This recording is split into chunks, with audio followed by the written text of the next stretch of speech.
حضرت سلیمان علیہ السلام اللہ کے ایک برگزیدہ نبی تھے۔ آپ داؤد علیہ السلام کے بیٹے تھے۔ سلیمان علیہ السلام کی حکومت دنیا کے ایک بڑے حصے پر تھی۔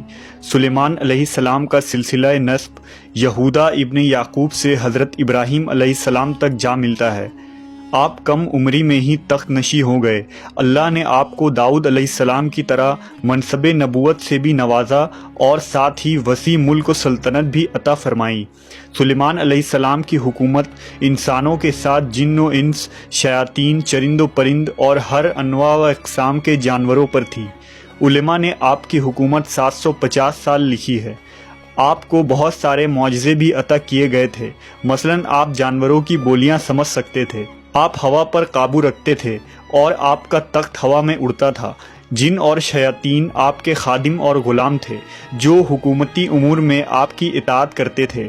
مسجد اقصیٰ کی تعمیر میں انہی جنوں نے دور دور سے پتھر اور سمندر سے موتیاں نکال کر لایا کرتے تھے، جس سے بیت المقدس کی تعمیر ہوئی۔ اس کے علاوہ آپ جنوں سے بہت سارے کام لیا کرتے تھے۔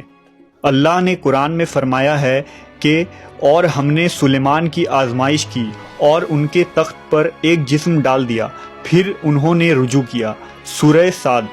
اس آیت میں اللہ نے حضرت سلیمان علیہ السلام پر آنے والی ایک آزمائش کا ذکر کیا ہے۔ علماء و مفسرین نے اس آیت کی مختلف تفسیر اور وضاحت کی ہے۔ ایک آراء کے مطابق سلیمان علیہ السلام کی ایک غفلت کے نتیجے میں آپ کے تخت پر اللہ نے شیاطین کو مسلط کر دیا تھا اور کچھ عرصے کے لیے آپ سے حکومت چھین لی گئی۔ واقعہ یوں ہے کہ ایک دفعہ حضرت سلیمان نے کسی جزیرے میں واقع ایک شہر سیدون پر حملہ کر دیا، کیونکہ وہاں کے بادشاہ کے فتنوں کے متعلق آپ کو خبر پہنچی تھی۔ اس جنگ میں حضرت سلیمان کے لشکر فتح یاب ہوئی اور اس بادشاہ کو قتل کر دیا گیا۔ مال و غنیمت کے طور پر اس بادشاہ کی بیٹی بھی سلیمان علیہ السلام کے سامنے پیش کی گئی، جو مسلمان ہو گئی، لہٰذا آپ نے اس سے نکاح کر لیا۔ نکاح کے کئی عرصوں بعد بھی وہ اپنے باپ کو نہ بھلا سکی اور وہ اس کی یاد میں بہت غمگین رہا کرتی تھی۔ سلیمان علیہ السلام کے حکم سے جنات نے اس کے باپ کے شکل کا ایک بت بنا دیا، لہٰذا وہ اسے دیکھ کر اپنا دل مطمئن کر لیا کرتی تھی۔ کچھ ہی دن گزرے کہ اس کی کنیزوں اور قوم کی عورتوں نے اس بت کی پوجا شروع کر دی اور سلیمان علیہ السلام کے محل میں ہی خفیہ طور پر بت پرستی کا آغاز ہو گیا، جو 40 دن تک جاری رہا۔ آخر حضرت سلیمان کے وزیر آصف برقیہ کو اس کا علم ہو گیا۔ اس نے آپ کو اس شرکیہ عمل کی خبر دے دی۔ آپ علیہ السلام بہت ہی برہم ہوئے اور غصے میں آ کر اس بت کو توڑ دیا۔ آپ نے اس عورت کو سزا کے طور پر اپنے محل سے نکال کر شہر بدر کر دیا اور سجدے میں گر کر اللہ سے معافی طلب کرنے لگے، لیکن اللہ نے آپ کی اس غفلت کی وجہ سے آپ کو ایک آزمائش میں مبتلا کر دیا۔ دراصل آپ کے پاس ایک انگوٹھی تھی جس کی وساطت سے آپ جن و انس پر حکومت کیا کرتے تھے۔ ابن عساکر اور امام حیثمی کی روایتوں کے مطابق وہ انگوٹھی چاندی کی تھی۔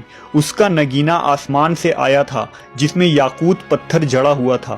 اس انگوٹھی پر اسم اعظم کندہ تھا اور ایک حدیث کے مطابق اس انگوٹھی پر محمد صلی اللہ علیہ وسلم کا اسم مبارک بھی لکھا تھا۔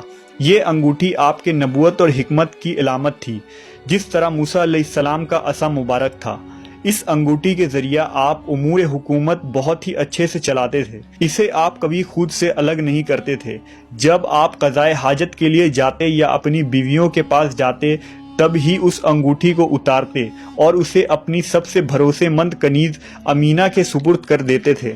ایک دن جب آپ قضائے حاجت کے لیے جا رہے تھے تو اس انگوٹھی کو امینہ کے حوالے کیا۔ کچھ دیر بعد ایک شیطان جس کا نام سخر تھا آپ کی شکل میں امینہ کے پاس آیا اور وہ انگوٹھی لے لی۔ انگوٹھی کا اس کے ہاتھ میں آنا تھا کہ حضرت سلیمان علیہ السلام کی ساری طاقت و قوت اور اقتدار اس شیطان کے قبضے میں آ گئی۔ سلیمان علیہ السلام کو اب کوئی نہ پہچانتا تھا۔ جب آپ لوگوں کو یہ کہتے کہ میں ہی سلیمان بن داؤد ہوں تو لوگ یقین نہ کرتے اور آپ کا مذاق اڑاتے تھے، لہٰذا آپ سمجھ گئے کہ یہ اللہ کی طرف سے آزمائش ہے۔ آپ تخت و تاج چھوڑ کر شہر سے باہر نکل گئے اور روزگار کی تلاش کرنے لگے۔ آپ نے ایک ماہی گیر کے یہاں نوکری کر لی۔ آپ روز اس کے لیے سمندر سے مچھلیاں پکڑ کر لایا کرتے تھے، جس کے بدلے وہ آپ کو 2 مچھلیاں دیا کرتا۔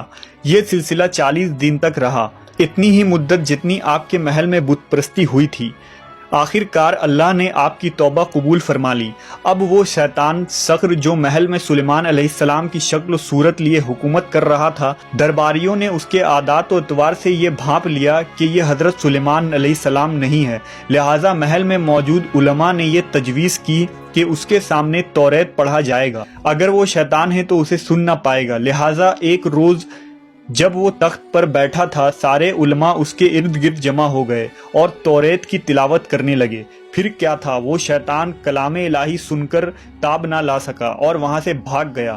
جاتے جاتے اس نے وہ انگوٹھی سمندر میں پھینک دیا تاکہ حضرت سلیمان کو انگوٹھی کبھی نہ مل سکے، لیکن تقدیر میں کچھ اور ہی لکھا تھا۔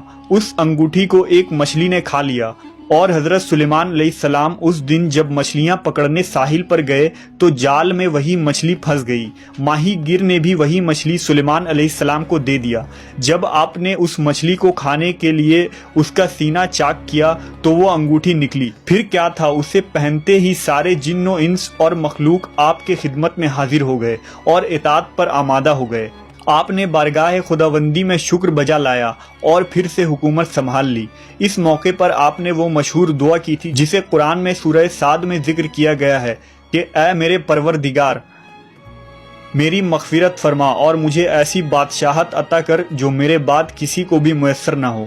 یہ رائے حضرت ابن عباس، مجاہد، سعید بن جبیر اور قتادہ کی ہے، اور ان سے تمام روایات امام ابن کثیر نے اپنی تفسیر میں جمع کیا ہے۔ اہل تشیعوں کے عقائد کے مطابق یہ انگوٹھی بعد میں آنے والے نبیوں کو منتقل ہوئی اور نبی صلی اللہ علیہ وسلم کے ذریعہ حضرت علی کو ملی، اس طرح اولاد علی کو منتقل ہوتی رہی۔ حسین بن موسیٰ بن جعفر کہتے ہیں کہ ایک دن امام رضا علیہ السلام کے ہاتھ میں چاندی کی انگوٹھی دیکھی جو باریک اور نازک تھی۔ میں نے پوچھا، آپ کے جیسا انسان ایسی انگوٹھی پہنتا ہے؟ فرمایا، یہ سلیمان بن داؤد کی انگوٹھی ہے۔ یہ انگوٹھی اب امام مہدی علیہ السلام کے پاس ہے جو ان کے ظہور کے بعد نمایاں ہوگی۔